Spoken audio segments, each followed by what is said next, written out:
వేసుకుంటున్నారు చూడు కొంచెం. మనది దూర ప్రయాణం అన్నగా అదే పొద్దున్న బయలుదేరుతాను. మరి అన్న దానికి బొట్టు పెడదామా బండికి అవసరం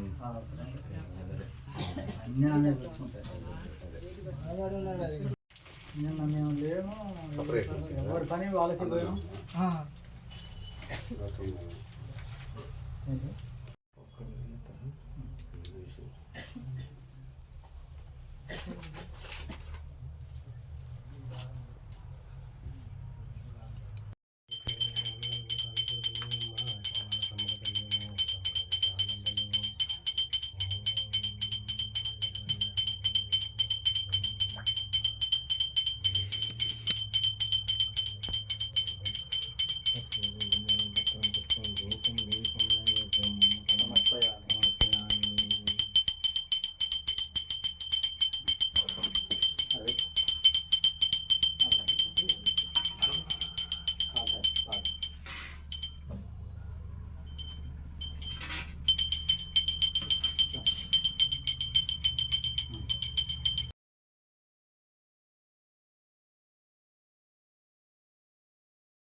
రావాలి, కళ్యాణం చేసుకోవాలి, అందరిని జీవించాలి.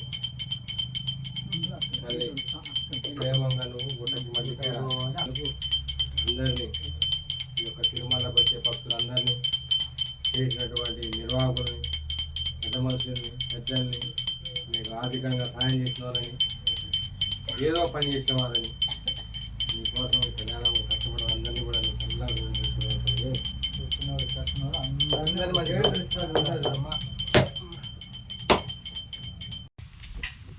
ముందుగా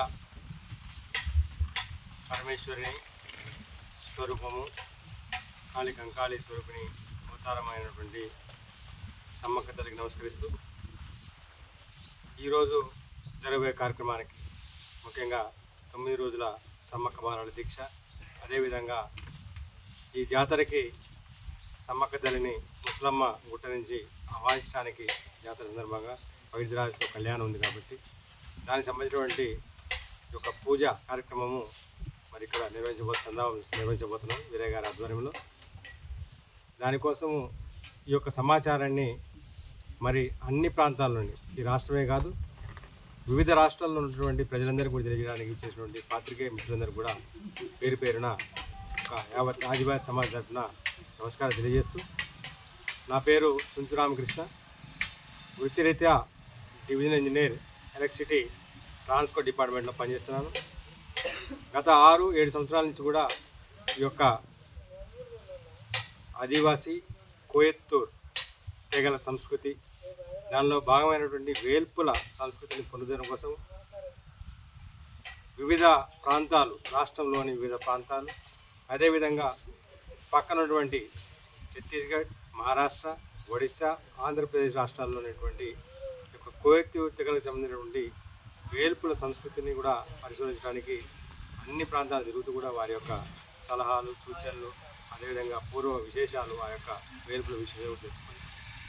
మరి గతంలో 20-23 సంవత్సరంలో ఒక తిరుమల సమ్మక్క సారలమ్మ జాతర సందర్భంగా సమ్మక్క వైద్యరాజు కళ్యాణాన్ని ఈ విప్ప చెట్టు కిందనే, ఇది ఒక చారిత్రాత్మక విప్ప చెట్టు, దీనికి 100 సంవత్సరాలు పైబడినటువంటి చరిత్ర. ఇటువంటి విప్ప చెట్టు కిందనే మరి గత 23వ సంవత్సరంలో పెద్ద ఎత్తున దాదాపు 124 వేల్పులు, వేలాది మంది భక్తుల మరి సమక్షంలో అంగరంగ వైభవంగా అర్ధరాత్రి 12 తర్వాత ఆ యొక్క కళ్యాణం చేయడం జరిగింది.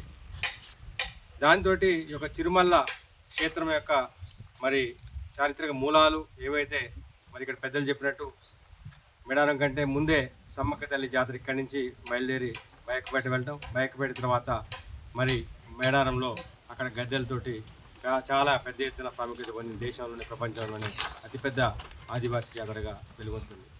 అయితే అక్కడ ప్రభుత్వం గుర్తింపు వల్ల, ప్రభుత్వ సహకారం వల్ల దానికి పెద్ద ఎత్తున నిధులు రావటము, 100 కోట్లు దాదాపు ప్రతి 2 ఏళ్ళకు మారు కేటాయిస్తున్నారు. అదేవిధంగా భక్తులు కూడా చాలా పెద్ద ఎత్తున అక్కడికి రావడం జరుగుతుంది, విరాళాలు ఇవ్వడం జరుగుతుంది. కానీ మొదటిదైనటువంటి తిరుమల పుట్టుగద్దలకి మరి ప్రభుత్వ సహకారం లేకపోవటం, అదేవిధంగా చాలామంది కూడా ఈ యొక్క విషయం తెలియకపోవడం వల్ల ఎవరు కూడా రాని పరిస్థితి.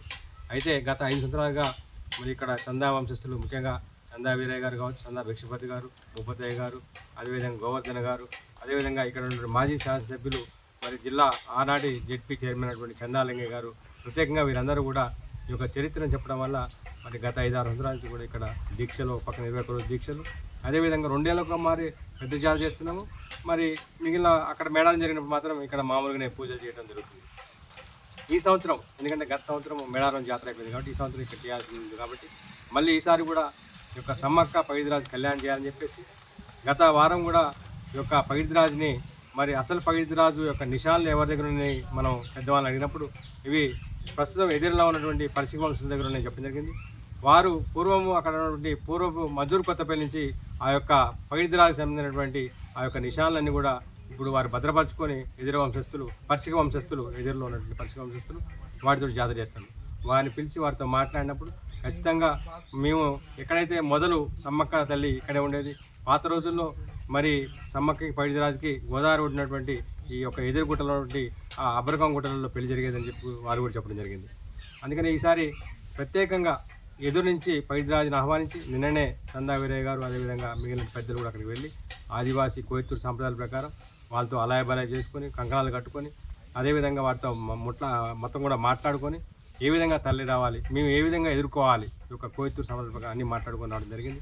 అదేవిధంగా దీనికి సంబంధించిన మన తలంబ్రాల బియ్యం అయితే అండి, వాటిని పాతకాలంలో ఏ విధంగా ఆ బుట్టలలో పొట్నాలు అనే వాళ్ళ పుట్లో వాటిని దంచి వాటిని చేసి వాటిని ఆవు నెయ్యితోటి ఆ పసుపు కుంకుమలు కలిపి అక్కడ సింగారంలో కూడా నిన్న సిద్ధం చేశారు. అవన్నీ కూడా పట్టుకొని మళ్ళీ ఇక్కడికి చందావాళ్ళ దగ్గర వచ్చి, చందావాళ్ళు ఎవరైతే ధర్మకర్త ఉన్న భిక్షపతి గారి ఇంట్లో ప్రతి 2 ఏళ్ళకు మారు వారి దగ్గర నుంచి కూడా మొత్తం పసుపు కుంకుమ ఇవన్నీ కూడా అన్నీ తీసుకొని మొత్తం కూడా ఇక్కడ కళ్యాణం రావడం జరుగుతుంది. కాబట్టి ఈసారి చాలా పెద్ద ఎత్తున, అంటే ప్రత్యేకించి మనం చూసుకున్నట్టయితే భద్రాచలంలో సీతారాముల కళ్యాణం, లేకపోతే శ్రీశైలంలో శివపార్వతుల కళ్యాణం కావచ్చు, అదేవిధంగా తిరుపతిలో వెంకటేశ్వర స్వామి పద్మావతి కళ్యాణం కావచ్చు, మరి ఏ విధంగానైతే అశేష జనాభాలకి ఆ యొక్క కళ్యాణాలు వెళ్ళాలి, దాన్ని తరించాలని అనుకుంటారు.